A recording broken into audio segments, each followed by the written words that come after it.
So இது வந்து 2017ஓட இதுன்னு நினைக்கிறேன். ஆமாம், 2017ஓடது. அந்த பர்த்டே டைம், குழந்தையோட பர்த்டே டைம். நல்லா கவனிச்சிக்கோங்க. 2016 என் பையனுக்கு ஃபர்ஸ்ட் பர்த்டே. 2017 நான் சொன்னேன் பார்த்தீங்களா, காலையிலேருந்து விஷ் பண்ணல, மிட் நைட்டில் குழந்தைக்கு விஷ் பண்ணுறான். ஓகேங்களா, காலையிலேருந்து விஷ் பண்ணல, எல்லா பொம்பளைங்களும் என்னை கூடி சுற்றி நிற்கும் போது ஹாப்பி ஆனிவர்சரி மறந்தே போயிட்டேன் அப்படின்னு. Same scenario, same dialogue 2017 mid நைட்டில் என் குழந்தைக்கு விஷ் பண்ணுறான். மிட் நைட்டில் குழந்தைக்கு விஷ் பண்ணுறான். அப்போ நாங்கள் வந்துட்டு அந்த 2017 பர்த்டே வந்து அந்த கோவில் பதாக வீட்டில் லீஸ் வீட்டில் இருக்கோம்ல, அங்கே செலிப்ரேட் பண்ணுறோம். அப்போது இதே மாதிரி தான் நிறைய பேர் இன்வைட் பண்ணியிருந்தேன். ஓகேங்களா, எப்போவுமே நான் தான் சொல்கிறேன்ல, குழந்தையோட பர்த்டே சூப்பராக பண்ணுவேன். ஏன்னா அதுக்கு என்னோடய ஆசை. எப்பவும் போல் வழக்கம் போல் ஒரு டேஷை கூட பிடுங்க மாட்டான் அவன். ஒரு பலூன் ஊதுனதில்லை. லைஃப்பில் ஃபர்ஸ்ட் டைம் அவன் பலூன் ஊதுனான் அப்படின்னா என் பையனோட 5 வயசு பர்த்டேயில் பலூன் ஊதுனான். அதையும் நான் சொல்கிறேன். ஸோ இது வந்து என் குழந்தையோட 2வது வயசு பர்த்டே, துபாய்க்கு போகிறதுக்கு முன்னாடி. ஓகேங்களா, இது நான் சொல்ல மறந்துட்டு அதனால் சொல்கிறேன். நான் அதுக்கப்புறம் அந்த துபாய் வாழ்க்கையை கண்டினியூ பண்ணுறேன். அப்போது அந்த அதே தருணம், அந்த நிறைய பேர் வந்த அன்னைக்கு மிட் நைட்டில் குழந்தைக்கு எல்லோரும் இருக்கிற போது அந்த ஈவினிங் டைமில் கேக்கெல்லாம் கட் பண்ணி எல்லாருக்கும் டிஸ்ட்ரிபியூட்லாம் பண்ணதுக்கப்புறம் மறந்தே போயிட்டேன். சேம் டைலாக், சேம் அந்த style of way of conveying மறந்தே போயிட்டேன். Happy anniversary. எல்லாரும் வேறு லெவலில் யோசிக்கணும். ஆஹா, தங்கமான புள்ள இது, என்ன கேரிங்கு, என்ன லவ்விங்கு அப்படின்னு நினைக்கணும். ஓகே, அந்த சிச்சுவேஷனுக்காக. அப்போ எனக்கு அப்படியே பார்க்குறேன். நான் ஃபஸ்ட் டைம் ஆச்சு சிரிச்சிட்டு விட்டுட்டேன். செகண்ட் டைம் வந்து ஒரு மாதிரியான லுக் விட்றேன். அப்போ எல்லோரும் கிளம்பி போயிட்டாங்க. அன்றைக்கி லாஸ்ட் இயர் பர்த்டேவும் இதே மாதிரி தான், இதே சிச்சுவேஷன், இதே சினாரியோவில் தான் நீ ட்ரீட் பண்ணல. இப்போ இந்த விஷயத்த இன்னொரு விஷயம் சொல்கிறேன். இதே மாதிரி அம்மா பண்ணுச்சு. இந்த பையன் எப்படி பண்ணானோ அதே மாதிரி அம்மா அவங்க வீட்டில் டெலிவரி ஆகிட்டு உட்காந்துட்டு இருந்துறீங்களா, அப்போது ஓகேங்களா, டெலிவரி ஆகி உட்காந்துருந்தப்போ ஜான்வரி நான் தான் சொன்னேனே, அந்த பையன்கிட்டலாம் யார் யாருக்கெல்லாம் கடன் வாங்கணும் எல்லாருக்கும் கொடுத்துருன்னு சொன்னதுக்கு என்னை திட்டுச்சு. நீயா அதெல்லாம் சொல்லி கொடுக்குறே, ஃபஸ்ட்டு நம்மளுக்கு தான் பார்க்கணும், அதுக்கப்புறம் தான் கடன் எல்லாம் கொடுக்கணும், யாருக்கு கொடுக்கணும், நீ அதெல்லாம் அவன்கிட்ட சொல்லி கொடுக்காதேன்னுச்சுல்ல.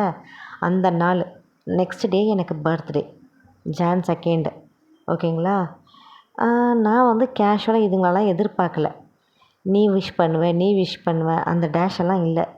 இவன் ஃபோன் பண்ணி எனக்கு விஷ் பண்ணுறான் துபாயிலேருந்து, ஹாப்பி பர்த்டே அப்படின்னு சொல்லிட்டு. எப்போது, மிட் நைட்டில். அப்போது அவங்க அப்பாவையும் விஷ் பண்ண சொல்கிறான். ஓகேங்களா, அவங்க அப்பாவும் மிட் நைட்டில் வந்து என்ன விஷ் பண்ணுறாங்க. ஓகே, இந்த பொம்பளை பின்னாடியே வந்து நிற்கிது. அவங்க அப்பா விஷ் பண்ணும்போது வந்து நின்று சிரிச்சிட்டு போயிடுச்சு. விஷ் பண்ணல, சிரிச்சிட்டு போயிடுச்சு. அந்த பொண்ணு இவங்க அப்பா விஷ் பண்ணும்போது இது விஷ் பண்ணாமல் இருந்தால் அது நல்லா இருக்காது, ஹாப்பி பர்த்டே அப்படின்து. ஏன்னா புருஷன் கடன் கூட இருக்கான். நானும் தேங்க்யூ அப்படிங்கிறேன். ஓகே, புருஷன்காரனும் விஷ் பண்ணுறான். இந்த பொம்பளை வாயை மூடின்னு சிரிச்சுக்கிட்டே அப்படியே போயிடுச்சு, நழுவிடுச்சு. நெக்ஸ்ட்டு டே மார்னிங்கு, ஓகே, நான் எப்பவும் போல் காலங்காத்தால எழுந்திரிச்சி என் வேலை சமையல் இதெல்லாம் பார்க்குறேன், வீடெல்லாம் பெருக்கிறேன், எல்லாம் பண்ணுறேன். அப்போது ஒரு ஆஃப்டர்நூன் போல் இந்த ஆள் வந்து கிச்சனெல்லாம் க்ளீன்லாம் பண்ணிகிட்ருக்கும்போது இந்த ஆள் வந்து கேக் வாங்கிட்டு வந்து வைக்கிறான். யார், இந்த துபாயில் இருக்கவன் வாங்கிட்டு வர சொல்லியிருக்கான் போல். ஓகேங்களா, துபாயில் இருக்கவன் வாங்கிட்டு வர சொல்லியிருக்கான். ஸோ இவன் கேக் வாங்கிட்டு வர சொல்லியிருக்கானா இல்லை இதுங்களா வாங்குதுங்களான்னு எனக்கு தெரியல. அதை நான் வந்து தெரியாமல் சொல்லக்கூடாது. ஓகே, ஸோ கேக் வாங்கிட்டு வந்து வைக்கிறான் ஃப்ரிட்ஜில். அப்போ நான் பார்த்துட்டேன். நான் வந்து எனக்கு பெருசாக ஒரு ஈடுபாடும் இல்லை, ஒன்றும் இல்லை. நான் கேர்லெஸ்ஸாக தான் இருந்தேன்.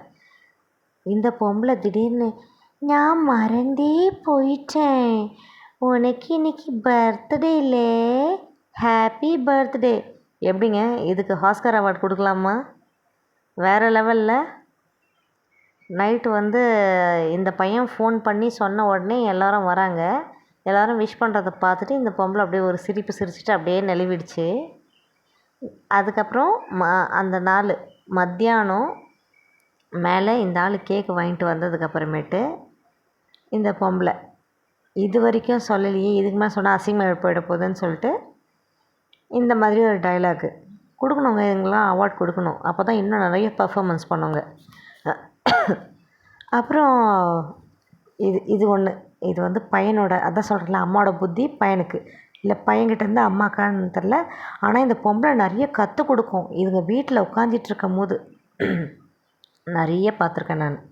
கற்றுக் கொடுக்குறதெல்லாம் எப்படி பேசணும், என்னென்ன ஷேர் பண்ணணும் யார்கிட்ட, அது மாதிரிலாம் சொல்லி கொடுப்போம் அந்த பொம்பளை.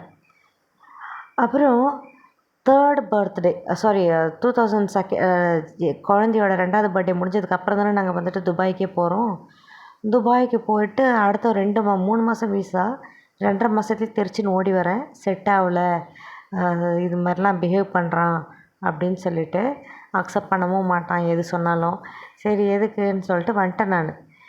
இந்த 2017லலாம் வந்துட்டு நாங்களே வாழணும்னு நினச்சாலும் எங்களுக்கு வந்து நிறைய மிஸ் அண்டர்ஸ்டாண்டிங்லாம் வருதுல்ல. அதுக்கான காரணங்கள்லாம் பின்வர வீடியோவில் நான் சொல்கிறேன். சூனியம் இங்கே கோழிக்கோடில், நாங்கள் அங்கே துபாயில் இருக்கோம், இங்கே கோழிக்கோட்டில் இந்த மாதிரி வேலைங்கள்லாம் நம்மளுக்கு நடக்க ஆரம்பிக்குது. முதல்ல நம்மளுக்கு சூனியம் வைக்க ஆரம்பிக்கிறது வந்து 2017 அம்மாவும் பொண்ணும். ஸோ இதெல்லாம் எப்போ தெரிய வருதுன்னா, இப்போ ரீசெண்டாக 2022 தான் 2022 தான் தெரிய வருது. ஸோ அதே 2022 என்னெல்லாம் என் காதுக்கு வந்துச்சோ 2024 திருப்பியும் என் காதுக்கு வருது. இது மாதிரிலாம் ஆச்சு, அது மாதிரிலாம் ஆச்சு, இது மாதிரிலாம் பண்ணாங்கன்னு. ஓகே. ஸோ 2.5 மாதத்துலேயே தெரிச்சிட்டு ஓடி வரேன் வேண்டான்னு. அதுக்கப்புறமேட்டு நான் கொஞ்ச நாளாக வந்ததுலேருந்தே கொஞ்ச நாள் அவங்ககிட்ட நான் பேசலை. சென்னைக்கு வந்ததுக்கப்புறம் மன உடைச்சல் ஜாஸ்தியாகுது வர வர. அப்புறம் நிறைய ஏமாத்துறான் என்னை, வந்து கண்ணுக்கு எதிரிலே ஏமாத்துறான், கண் எதிரிலே ஏமாத்துறான். ஆனால் அதை ப்ரூஃபை வச்சுக்கிட்டே ப்ரூஃப் பண்ணால் நம்மளை வந்து சைக்கோன்றான், பைத்தியன்றான், சந்தேக பிராணிங்கிறான். இந்த மாதிரி போஸ்டிங்லாம் பயங்கரமாக கொடுக்குறான். அது இன்னும் நம்மளுக்கு தாழ்வு மனப்பான்மையை ஏற்படுத்துது அப்படின்னு நானும் அமைதியாக இருக்கிறேன். ஓகே, எல்லாத்தையும் மென்று முழுங்கிட்டு பையன்தான் இருக்கானே லட்டு மாதிரி, அவனை யோசிக்கலாமே அப்படிங்கிற ஒரு விஷயத்தில். அப்புறம் ஒரு 3 மந்த் கிட்ட அது மாதிரி பேசாமல் அப்படி இப்படின்னு இருந்து அதுக்கப்புறம் திருப்பி காம்ப்ரமைஸ் ஆகிறோம், பேசுகிறோம். பேசும்போது நான் ஒரு தடவை கேட்டேன், என்ன அதை காசு வாங்கினேன் அட்வான்ஸுக்குன்னு சொல்லிட்டு கொடுத்தேன், அவங்க திருப்பி கொடுக்குறாங்கண்ணே, என்ன ஆச்சுன்னா, அது வாங்கினேன், அது வாங்கிட்டு எனக்கு இங்கே கொஞ்சம் செலவாயிடுச்சு ரூமுக்கு, அதனால் கொடுத்துட்டேன், என்ன பண்ணுறதுன்னு தெரில அப்படின்னு சொல்லிட்டு சொல்கிறான். என்ன பேச முடியும்? ஒன்றும் பேச முடியாதுல்ல. சரி ஓகே கம்முன்னு ஆகிட்டேன். இல்லை எனக்கு எக்ஸாக்டாக தெரில, மேபி இதெல்லாம் ஃபோன் கான்வர்சேஷன் தான். எட்டிசலாட் டு சென்னை. ஸோ மேபி அந்த பீரியடெல்லாம் பார்த்தா தெரியும். நெக்ஸ்ட்டு வந்துட்டு அப்புறம் அவன் என்ன சொல்கிறான், நான் ஃபேமிலி விசா எடுக்கிறேன், நீ வா. ஃபஸ்ட் இயர் போனோம் பார்த்தீங்களாங்க, ஃபஸ்ட் இயர் போகும்போதே என்னை வந்து நீ வேலைக்கெல்லாம் போகணும் அப்படி இப்படின்னா சரின்னு சொல்லிட்டேன். செகண்ட் இயர் ஃபேமிலி விசா எடுத்துட்டான். ஓகேங்களா, செகண்ட் இயர் ஃபேமிலி விசா எடுத்துகிட்டு ஸ்ட்ரிக்டாக சொன்னான், இங்கே பாரு, இன்னொரு சேலரி இல்லாமல் இங்கெல்லாம் சர்வை பண்ண முடியாது, தயவுசெய்து எதுனா வந்த உடனே எதுனா வேலை தேடிட்டு போ, அப்போ தான் வந்துட்டு சர்வை பண்ண முடியும், குழந்தையும் நல்லா ஸ்கூலில் படிக்க வைக்க முடியும் அப்படிங்கிறான். நானும் ஓகே சரி அப்படிங்கிறேன். துபாய்க்கு போனதுலேருந்து இனிஷியலாக ஒரு 1 மந்த் எங்கேயும் போகல. செகண்ட் மந்த்லேருந்து வேலைக்கு போக ஆரம்பிக்கிறேன். ஏன்னா வந்துட்டு ஃபேமிலி விசாலெல்லாம் போனோம், 1 இயருக்கு வேலிடிட்டி இருக்குது, அதுக்கப்புறம் தானே ரெனியூ. அப்போ போகிறேன். ஒருத்தர் வந்து நாகர்கோயில்கார் வந்து ஒரு கம்பெனி வச்சுருக்காரு ஷார்ஜாவில், அவரோட கடைக்கு போகிறேன், அவரோட கம்பெனிக்கு போகிறேன். அவரோட கம்பெனிக்கு போனால் 3500 dirhams சேலரி ஃபிக்ஸ் பண்ணுறாரு. செம்ம ஹாப்பி ஆகிட்டேன். இந்த நாய்க்கு என்ன சேலரி, ஆக்சுவலாக வந்து 3500 dirhamsலாம் வந்துட்டு ஒரு பீரியடு, ஒரு கேப் இருக்கவங்களுக்குலாம் கிடைக்காதுங்க. 2000 dirham, 25 dirham. ஏன் இவனோட ஒய்ஃபோ இவனுக்கு வேலை சேர்த்து விட்டாங்க பார்த்தீங்களா, அவங்களோட ஒய்ஃபே வந்துட்டு 25 dirhamக்கு தான். அது வந்து MBAவும் என்ன படிச்சிருக்குன்னு நினைக்கிறேன், கண்டினியூஸ் ஒர்க்கில் தான் இருக்குது. அதுக்கே வந்துட்டு துபாய்க்கு ஃபர்ஸ்ட் டைமு அது அப்படின்னு சொல்லும்போது அதுக்கே வேலைக்கு வந்து 25 திரம்ஸ் தான் இனிஷியலாக கிடச்சிச்சு. அதுக்கப்புறம் கிராஜுவலாக இன்க்ரீஸ் ஆச்சு. ஓகேங்களா. இவன் எடுத்த உடனே எனக்கு 35 திரம் தரான். அப்போ அந்த 35 திரம் எங்கெங்கே இருக்குது? சந்தோஷமாக வீட்டுக்கு வந்து ஒரு இன்டர்வியூவும் சொல்கிறேன், 3 இன்டர்வியூ போனேன். 3 இன்டர்வியூக்கும் குழந்தைய தூக்கிட்டு போகிறேன் நான். இவன் என்ன பண்ணுறான்னு சொல்லுங்களேன், வீட்டில் உட்காந்துட்ருக்கான். 3 இன்டர்வியூ நான் கூட குழந்தைய தூக்கிட்டு போகிறேன். எனக்கு வேலை இருக்குது, அவனை தூக்கின்னு போ, என்னால் பார்த்துக்க முடியாது, எனக்கு வந்து சப்மிட் பண்ணணும். சரி, ஓகே, ஃபைன். வேலைக்கும் ஃபோர்ஸ் பண்ணுறான், இந்த ஒரு விஷயத்தையும் பார்த்துக்க மாட்டான். ஓகே, குழந்தைய தூக்கிட்டு போவேன்.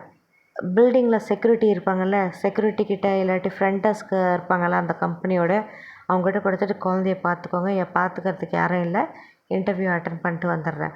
போன 3 வேலையும் கிடச்சிச்சு.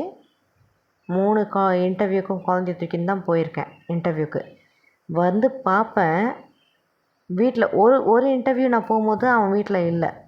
ஒரு இன்டர்வியூ வந்துட்டு குழந்தைய சாரிங்க, ஒரு இன்டர்வியூ வந்து அவன் வீட்டில் இல்லை, நான் மட்டும் குழந்தைய தூக்கிட்டு போயிட்டு இருந்தேன்.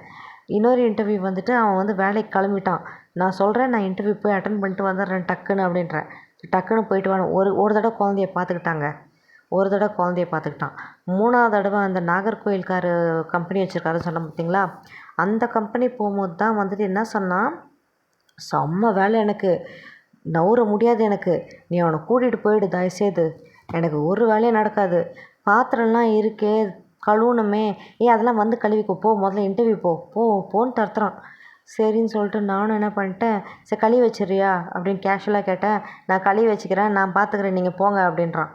சரி, ஓகே, அவன் வந்தானா அந்த வேலையை முடிச்சிடுவான், வந்தானா க்ளீனிங்காக இருக்கும், க்ளீன்டாக இருக்கும், நம்ம குக்கிங் பண்ண வேண்டியது தான் அப்படின்னு நினச்சிட்டு நான் அந்த மைண்ட் தாட்டில் குழந்தைய தூக்கின்னு போகிறேன். அந்த வெயிலில்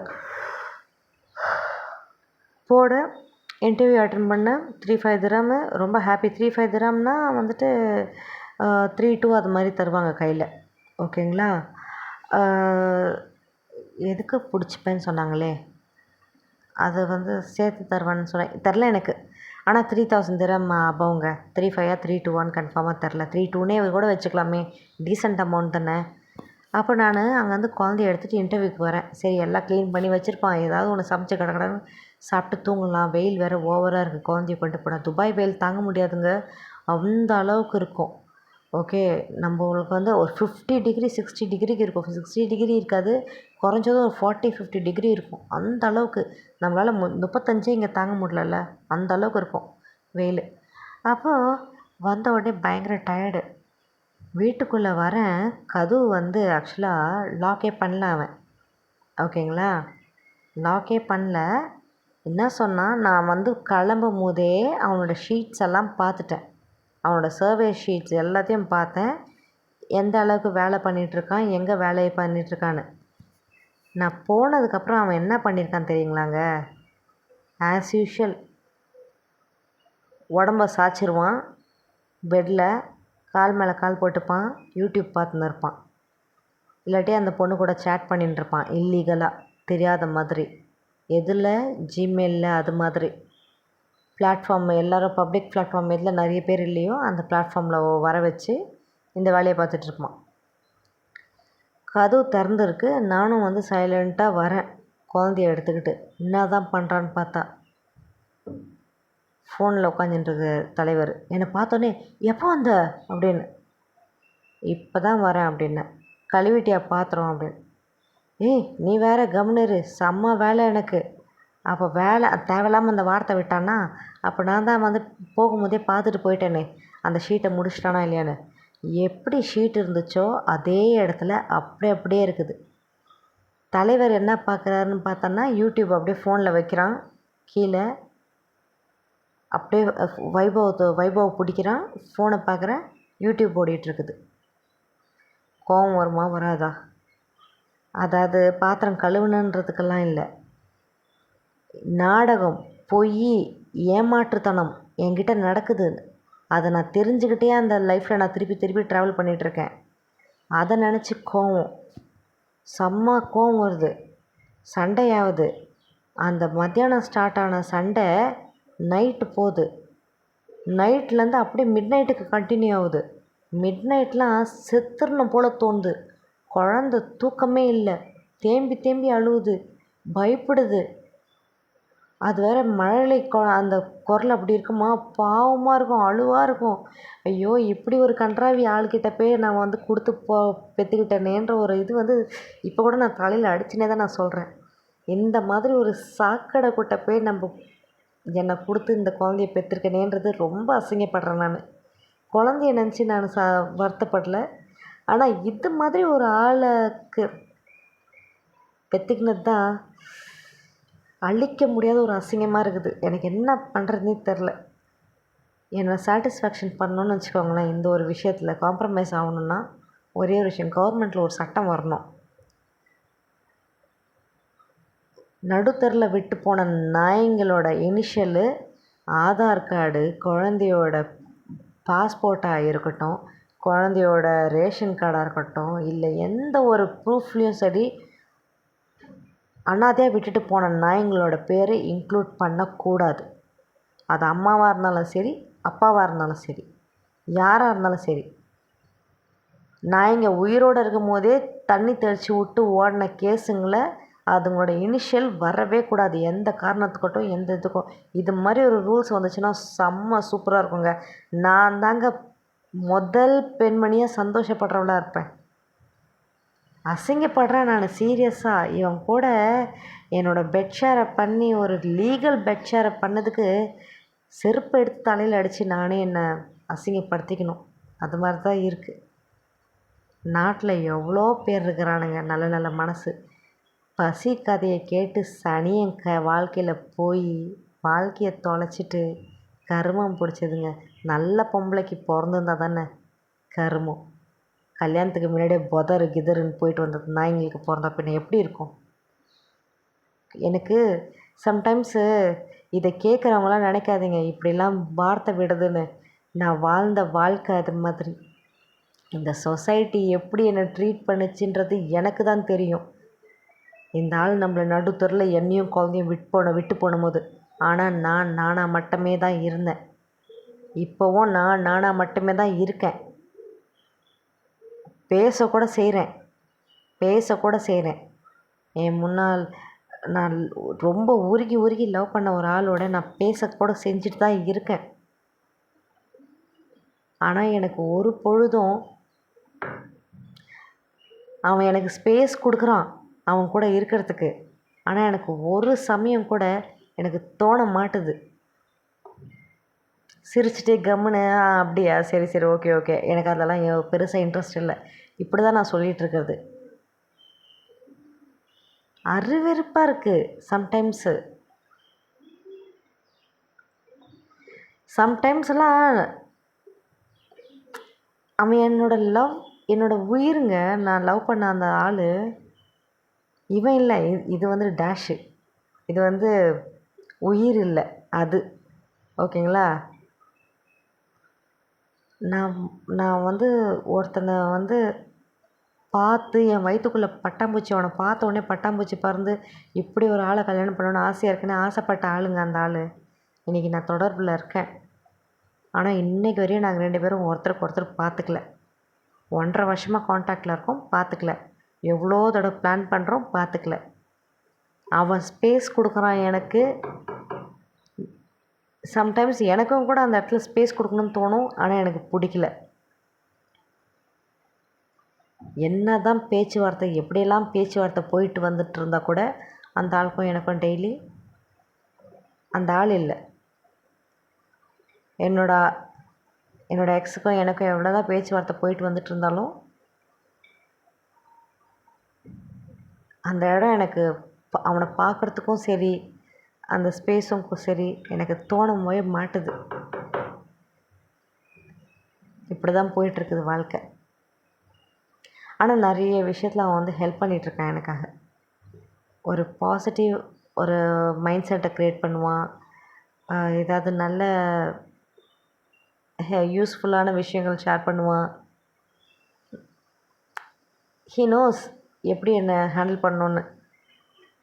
இந்த டிப்ரெஷனில் இருந்து அதுக்கேற்ற மாதிரி தான் அவன் என்னை ஹேண்டில் பண்ணுவான். ஸோ சந்தோஷமாக இருக்கும். ஃபைன். இது வந்து செகண்ட் பர்த்டே. ஓகேங்களா. தேர்ட் பர்த்டே நம்ம அந்த துபாயில் நாங்கள் ஃபஸ்ட் டைம் போகும்போதே அவன் ஃப்ரெண்டு வந்து இந்த வேலை சேர்த்து விட்டானே அந்த பையன் வந்து நிறைய இடத்துக்குலாம் கூட்டிலாம் போயிட்டு வந்துட்டுருக்காங்க எங்களை. சும்மாலாம் சொல்லக்கூடாதுங்க. ஓகேங்களா. அப்போது இவன் வந்து எங்கே கூட்டிகிட்டு போனாலும் வந்தாலுமே நான் எடுத்துகிட்டு போகிறேன் பார்த்தீங்களா காசு, அதில் தான் நம்ம வந்து இது பண்ணோம். அதே மாதிரி அங்கே சாப்பிட்டோம் பார்த்தீங்களா, ஒரு நாள் சாப்பாடும் கீரையும் குழந்தைக்கு ஸ்நாக்ஸும் இவன் தான் வாடகை கொடுக்குறானே. அப்போ நான் கொண்டு போகிறதில் இப்படிலாம் கவரப் பண்ணிப்பேன். எனக்குன்னு வாங்க மாட்டேன். ஓகேங்களா. அதுக்கப்புறமேட்டு தேர்ட் இயருக்கு வரலாம். தேர்ட் இயர் பர்த்டே எப்படின்னா, இல்லைங்க ஃபஸ்ட் இயர் வந்து அங்கே, செகண்ட் இயரு இங்கே. தேர்ட் இயர் பர்த்டே வந்து நாங்கள் இதில் செலிப்ரேட் பண்ணோங்க. அது பேர் என்னது, ஏன்னா அந்த தேர்ட் இயர் பர்த்டேக்கு தான் நாங்கள் வந்துட்டு விசிட் விசா எடுத்துகிட்டு ஒரு ஸ்டுடியோ வீடு பிடிச்சோம். எங்கே, அல்நாதா ஷார்ஜாவில். ஓகேங்களா. ஒரு இது பிடிச்சோம், ஸ்டுடியோ ஒன்று, பெர்மனெண்ட் விசா அப்போது. அந்த பெர்மனெண்ட் விசா அப்போ பிடிச்சது தான் வந்துட்டு இந்த வேலைக்கெல்லாம் போனது வந்தது. வேலைக்கு போயிட்டு வந்தால் இப்படி ஒரு கோலமாக இருக்கும், அதெல்லாம் வந்து அப்போ தான். ஒரு வேலை செஞ்சுருக்க மாட்டான், உட்காந்து அந்த ஃபோனில் இருந்திருப்பான். கேட்டால் இவ்வளோ முடிச்சிட்டேன்னுவான். எந்த பேஜில் வச்சானோ அந்த பேஜ் அப்படியே தான் இருக்கும், பிளாங்காக. ஓகேங்களா. ஒரு வேலையும் நகர்ந்துருக்காது. நம்ம எதுவுமே கவனிக்கலைன்னு நம்மளை ஏமாத்துறான் போல். நம்மளுக்கு இதெல்லாம் தானே ஒரு தடவை லைஃப்பில் என் கூட இருந்து ஒரே ஒரு நாள் பொய் சொல்லியிருந்தா கடைசி வரையும் அவன் என்ன பண்ணாலும் எனக்கு பொய்யாக தான் தெரியும். அதை நான் வந்து பார்க்கணுன்னு நினைப்பேன், அது எந்த அளவுக்கு உண்மை பொய்ன்னு. ஆர்வம் காட்டுவேன் அமைதியாக இருந்து அதை கண்டுபிடிக்கிறதுக்கு. இது என்னோடய இயல்பாகவே போயிடுச்சு. அதனால் மாட்டுவான். நான் வாயை மூடிக்கிட்டு போயிருந்தேன்னா இன்னும் அதை என்கரேஜ் பண்ணி அது வந்து இதுக்கெல்லாம் எங்கேருந்து கண்டுபிடிக்க தெரிய போகுதுன்னு இன்னும் ஜாஸ்தி தாங்க போவோம். அப்போது இவன் என்கிட்ட நல்லாவும் பேசுவான், நல்லா மரியாதையும் கொடுப்பான். இவங்க கேங்கில் இன்னொருத்தர் இருந்தார், அவர் வந்து வயநாட்டுக்கார்.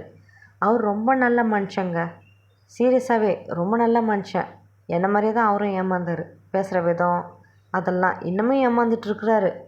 இப்போது இவன் நிஜமாலே 100% இல்லை 200% நியாயமான ஆம்பளை, உண்மையானவன், 100% ட்ரூத்தை சொல்லி பழகி வளர்கிறவன்.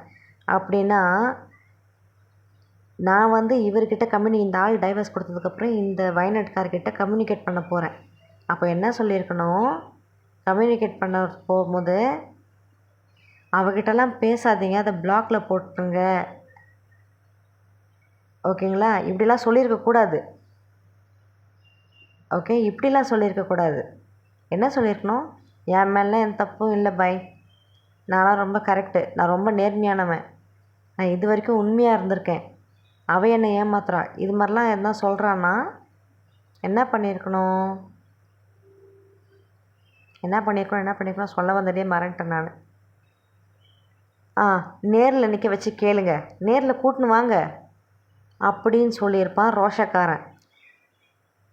திருடன் என்ன பண்ணுவான் தெரியுமா, அதை பிளாக் பண்ணுங்க, அதுக்கிட்ட பேச்சுவார்த்தை வச்சுக்காதீங்க, பிளாக் பண்ணி விட்ருங்கன்னுவான். ஏன் மண்டவளம் தண்டவாளம் ஏறுது. ஒரு பாயிண்ட் ஆஃப் வியூவில் எங்கேயாவது நான் வந்துட்டு வேல்யூபிளான கொஷின் கேட்டேன்னா அவங்ககிட்ட பேசிகிட்டே இருக்கும்போது உண்மையான சம்பவம் ஏதாவது ஷேர் பண்ணிட்டேன்னா வித் ப்ரூஃபோட அசிங்கம்ல. அதனால் திருடன் என்ன பண்ணுவானா, ஒன்றுமில்லை பிளாக் பண்ணிவிடுங்கன்னு சொல்லி ஒதுங்குவானா. அதை தான் அவன் பண்ணான் ஆக்சுவலாக. அந்த ஆளும் இவன் பேச்சு கேட்டுக்கிட்டு பிளாக்கும் கூட பண்ணார். ஓகேங்களா. ஸோ தேர்ட் இயரு பர்த்டே வந்துட்டு இந்த இதுக்காக துபாய் போகிறதுக்கு முன்னாடிங்க நாங்கள் போட் ஹவுஸ் போகிறோம். அந்த போட் ஹவுஸில் கேளுங்களேன், அந்த போட் ஹவுஸே வந்து எங்களுக்கு மட்டும்தான் அந்த ஒரு டேக்கு. ஓகேங்களா. அதில் ஒரு நல்ல ஃபுட்டு அது இதெல்லாம் இருக்கும், நல்லா ஹாப்பியாக இருக்கும். ஸோ அப்படி இருக்க தருணத்தில் நானும் அந்த ஆள் மட்டும் தான் வெட்டிங் ஆனிவர்சரி அந்த போட் ஹவுஸில் நடக்குது. பையனோட பர்த்டேக்கு விஷ் பண்ணுறான், கேக்கெலாம் கட் பண்ணுறான், எல்லாம் பண்ணுறான். அந்த இது போட் ஹவுஸில் ஹாப்பி வெட்டிங் ஆனிவர்சரின்ற இந்த வார்த்தை வாயில் வரல அவன் வாயில்.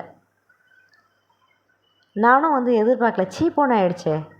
ஒன்ஸ் அழுத்து போச்சுன்னா இப்போ நான் புலம்புறதெல்லாம் வந்துட்டு இதெல்லாம் வந்து நிறைய பேர் லவ்வுன்னு நினச்சிக்காதீங்க. ஏமாந்தவங்களுக்கு தான் தெரியும் நான் இவ்வளோ தூரம் ஏமாந்துருக்கேன்னு. லவ்வுன்னா அது வந்து எப்போவுமே வந்துட்டு இந்த ஆள் இந்த அளவுக்கு காமிக்கும் போது நம்ம எதுக்கு ஆசைப்பட்டோம் ஒரு காலத்தில், அது நம்மக்கிட்ட காண்டாக்ட் பண்ணுது பார்த்தீங்களா, அந்த சத்தம் அந்த குரலே போதும். அதுதான் பியூட்டிஃபுல் லவ். நான் அந்த சத்தத்தோட அந்த வார்த்தைங்களோட தான் நான் இப்போ வாழ்ந்துட்டுருக்கேன். ஒரு நாளும் எனக்கு ஹாப்பியாக சந்தோஷமாக போகுதுன்னா அந்த குரல் இன்றைக்கி ஒழிச்சிக்கிட்டு இருக்கு. 1.5 வருஷமாக இந்த ஆள் போனதுலேருந்து நிம்மதியாக இருக்குது. என்னால் சர்வே பண்ண முடியுது ஜஸ்ட் அந்த வாய்ஸ்க்காகவே. ஏன்னா அங்கே லவ் இருக்குது. இந்த மாதிரி சனியன் சாக்கடைக்கிட்டெல்லாம் வந்துட்டு ஐயே கோவம் பல்லாயிரம் மடங்கில் இருக்குது. பல்லாயிரம் மடங்கில் இருக்குது. வயிறு எரிஞ்சு போய் நிற்கிறேன். பார்க்கலாம் சொல்கிறேன்னு தெரில. அந்த துபாய் கதை சொல்கிறேன். ஸோ அப்போவும் என் கையில் காசு இருந்துச்சு. ஸ்டுடியோ அப்பாயின்ட்மெண்ட் போகும்போது ஜுவல்ஸ் எல்லாம் விற்றுட்டு காசு எடுத்துகிட்டு போனேன். ஓகேங்களா, சம் 1.5 lakhs அது மாதிரி 1 lakh அது மாதிரி செலவுக்கு, எமர்ஜென்சி செலவுக்கு. கரெக்டாக 3 மாதத்தில் காசெல்லாம் காலியாகுது. இவ்வளோ நாள் நான் வேலைக்கு போகாமல் நான் இங்கேருந்து கொண்டு போகிறேன் பாருங்கள் காசு, மார்கேஜ் பண்ணி அந்த துபாய்க்கு போகும்போது அந்த காசு சப்போர்ட் இருந்ததுனால 3 மாதம் ஓடிடுச்சு. ஊர் ஊராக சுற்றி காமிச்சு சாப்பாடு அது இதுன்னு எல்லாம் சேர்த்து வந்துருச்சு. அப்புறம் என்ன பண்ணுறது? இதுக்கப்புறமேட்டு கழட்டி விடுறதுக்கு தான் யோசனை பண்ணணும். அதுக்கான வேலைங்க. அதுக்கப்புறம் அந்த காசெல்லாம் எண்ணி கரெக்டாக 1 வருஷம் அந்த ஃபேமிலி விசாங்க. 3வது மாதத்துலேயே ஃபஸ்ட் டைம் வந்து 2.5 மாதம். 2வது தடவை வந்து போகும்போது ஸ்டுடியோ அப்பார்ட்மெண்ட் எடுத்து தங்கியிருந்தோம்ல, திங்ஸ் எல்லாம் கூட இந்த ஒரு விஷயம் சொல்லணுங்க. இவனோட எச்ச புத்தி நான் எந்த அளவுக்குன்னு இங்கே ப்ரூஃப் பண்ணுறேன் பாருங்கள். இவனுக்கு வந்து எப்போவுமே எந்த ஒரு விஷயமும் அது பொண்ணாக இருக்கட்டும் பொருளாக இருக்கட்டும், இன்னொருத்தன் எச்ச பண்ணது தான் இவனுக்கு பிடிக்கும். இன்னொருத்தன் யூஸ் பண்ணுறது தாங்க இவனுக்கு பிடிக்கும். இவன் இல்லைங்க, இவங்க வீட்டில் இருக்க ஆளுங்க கூடங்க யூஸ் பண்ண ஒரு விஷயந்தான் வந்து இவனுங்க தேடி போவானுங்க. ஆனால் என்ன சொல்கிறது, எனக்கு நான் வந்து இந்த ஆளை கல்யாணம் பண்ணும்போது எல்லாம் புதுசாக வாங்கி இது பண்ணி எல்லாம் நாசமாக போச்சு வாழ்க்கைன்ற பேரில். ஓகேவா, இவன் எனக்கு எப்படிதம்மா பண்ணுவான்? இப்போ நம்ம எங்கேயாவது குழந்த இருக்குன்னு கூட யோசிக்க மாட்டான். பெட்டில் நம்ம படுக்கிற பெட்டு அதை கூட செகண்ட் ஹேண்ட்ஸில் பார்ப்பாங்க. OLXில் அருவெருப்பாக இருக்குங்க. இன்னொருத்தவங்க தூங்கின பெட்டை கூட இதை பாரு செம புதுசாக இருக்குது செகண்ட் ஹேண்டு. எனக்கு ஆக்சுவலாக அந்த துபாயில் என்ன அந்த ஸ்டுடியோ அப்பார்ட்மெண்ட்டில் வச்சுருந்தேன் பார்த்தீங்களாமே, எல்லாமே செகண்ட்ஸுங்க. நான் படுக்கிற பெட்டையாச்சும் புதுசு வாங்கன்னு சொல்லி கெஞ்சி கேட்டேன். நான் முடியவே முடியாதுன்னு சொல்ல, இல்லை நீ பார்த்தீங்கன்னா அது மாதிரி சொல்லவே மாட்டேன், சூப்பராக இருக்கும் அப்படி இப்படின்னு என்னை பிரெயின் வாஷ் பண்ணிட்டான். வேறு வழி என்ன பண்ணுறது? செகண்ட் ஹேண்டலுக்கு தானே நானும் போனேன். என்ன அதுனா ஃபஸ்ட் ஹேண்டடாக? அது செகண்ட் ஹேண்ட் தான். அது பல ஹேண்டட். அது நானே அந்த மாதிரி ஒரு கேஸுக்கு தானே போனேன். என்ன பண்ணுறது? அப்போது பெட்டிலேருந்து அந்த வீட்டில் போட்ட சோஃபாவில் இருந்து எனக்கு அந்த சோஃபாவில் உட்காரத்துக்கு அருவருப்பாக இருக்குங்க. நான் போன புதுசுலேயே அந்த பார்த்த உடனே ரொம்ப அருவருப்பாக இருக்கும். எல்லாம் செகண்ட் ஹேண்டில்.